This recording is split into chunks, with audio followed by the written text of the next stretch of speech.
চলুন দেখা যাক আজকে কি রান্না করব। আজকে রান্না করব বোয়াল মাছ।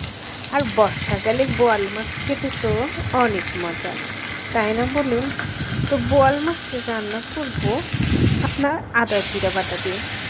তাই বোয়াল মাছটা ভেজে নিতে, কিন্তু বোয়াল মাছ ভাজার সময় এত ফোটে, বাবা বাবা, অনেক ফোটে। তো কষ্ট করে যেভাবেই হোক ভেজে নেওয়ার পরে এই যে দেখছেন সব রকম মশলা দিয়ে দিয়েছি। দিয়ে মশলা যখন কষানো হয়ে গেছে, গরম জল দিয়েছি। দেওয়ার পরে একটু বেশি করেই গরম জল দিয়েছি, মাথাটা ফোটাবো। কারণ মাছটা ভেজেছি, কিন্তু একটু বেশি করে ফুটাইলে মাছটা অনেক ভালো লাগবে খেতে, একদম নরম নরম সফট হয়ে যাবে। তাই গরম জল দিয়ে মাছটা রান্না করব। তো হয়ে গেছে মাছ রান্না। আর মাছটা যখন হয়ে গেছে তার আগে ফোড়ন দিয়েছি। আমি আবার তরকারি রান্না করলে ফোড়নটা শেষে দিই, কারণ শেষে দিলে গন্ধটা ভালো থাকে, আর আগে দিলে গন্ধটা রান্নার সময় মানে পরে চলে যায়।